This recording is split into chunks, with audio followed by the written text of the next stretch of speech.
Bismillahirrahmanirrahim. Assalamualaikum warahmatullahi wabarakatuh. Alhamdulillahi rabbil alamin.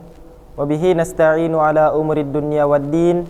Wassalatu wassalamu ala ashrafil anbiya'i wal mursalin, sayyidina wa maulana Muhammadin wa ala alihi wa sahbihi ajma'in. Amma ba'd.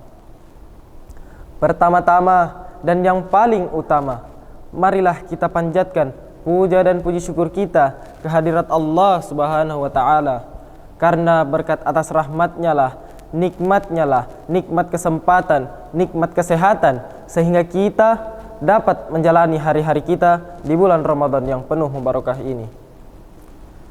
Salawat bertangkaikan salam semoga selalu tercurahkan kepada Nabi kita, Nabi Muhammad sallallahu alaihi wasallam, yang telah membawa kita dari zaman kegelapan menuju zaman terang benderang seperti saat ini. Semoga kita mendapatkan syafaat beliau di hari akhirat kelak nanti. Amin amin ya rabbal alamin. Pada kesempatan kali ini, izinkanlah saya untuk memberikan kultum singkat tentang keistimewaan sholat tarawih bagi umat muslim pada bulan Ramadan.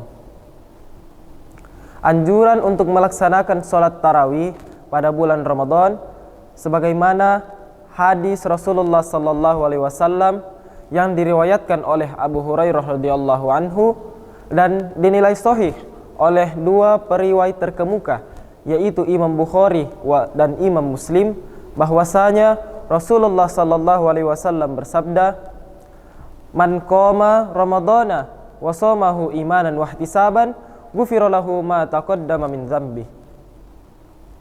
Man qama Ramadana, barang siapa yang beribadah pada bulan Ramadan, wa shamahu imanan wa ihtisaban, dan berpuasa karena iman dan mengharapkan pahala dari Allah Subhanahu wa taala, ghufira lahu ma taqaddama min dzambi, maka diampuni segala dosa-dosanya yang telah berlalu.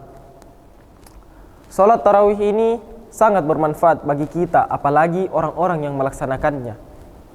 Lebih dari itu, banyak sebenarnya keistimewaan dari salat tarawih pada bulan Ramadan ini, tapi pada kesempatan kali ini pemirsa sekalian, saya akan membahas dua hal saja.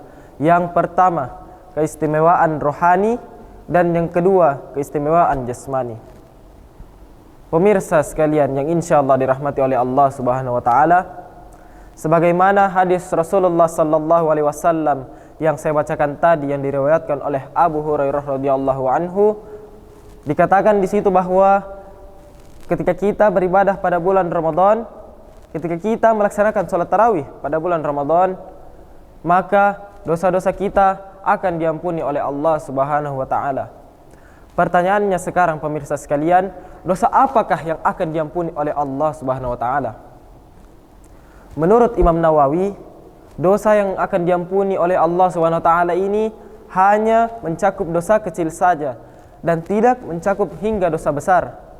Karena ketika kita ingin diampuni dosa besar kita oleh Allah Subhanahu wa taala, maka tidak cukup ketika kita hanya melaksanakan salat tarawih saja. Akan tetapi disertai oleh tobat dan penyesalan dan beberapa ibadah tambahan lainnya yang disertai oleh tobat dan penyesalan tersebut. Hanya saja menurut Imam Nawawi, ketika kita melaksanakan ibadah ataupun dalam hal ini sholat tarawih pada bulan Ramadan, dosa-dosa besar itu insyaallah kemungkinan akan berubah menjadi kecil, yang insyaallah akan diampuni dosa-dosa kita oleh Allah Subhanahu wa taala. Jadi keistimewaan rohani ini banyak manfaatnya, banyak faedahnya untuk kita semua. Diampuni dosa-dosa kita yang telah berlalu, yakni dosa kecil, serta masih adanya harapan dosa besar kita diampuni oleh Allah Subhanahu wa taala. Yang kedua, keistimewaan jasmani. Syekh Muhyiddin Mistu dalam kitabnya mengatakan faedah yang satu ini dengan menggunakan perspektif jasmani. Dalam kitabnya ia berkata, A'udzubillahi minasyaitonirrajim. Salatut tarawih sunnatu muakkadah lirrijali wan nisa'i wa hiya 20 rak'atan wa tufidu hatmat ta'ami wa tansyital jismi wa maghfiratadz dzunub. Salatut tarawih sunnatu muakkadah lirrijali wan nisa'i. Salat tarawih sangat dianjurkan bagi laki-laki dan perempuan. Wa hiya 20 rakaatan, yaitu terdiri dari 20 rakaat. Wa tufidu hatmat ta'ami, dan bermanfaat menghancurkan makanan dalam perut. Wa tansyital jismi, dan membangkitkan semangat ibadah. Wa maghfiratadz dzunub, dan ampunan segala dosa-dosa. Salatut tarawih sunnatu muakkadah lirijali wan nisa'i. Salat tarawih sangat dianjurkan bagi laki-laki dan perempuan. Maka dari itu saya mengajak kepada pemirsa sekalian dan teman-teman sekalian, mari kita melaksanakan salat tarawih pada bulan Ramadan, karena sangat banyak manfaatnya pada bulan Ramadan ini.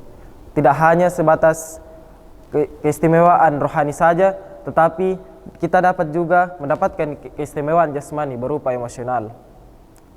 Nah, dikatakan di kitabnya Syekh Muhyiddin Mistu tadi, wahia 20 rakaatan, yaitu terdiri dari 20 rakaat.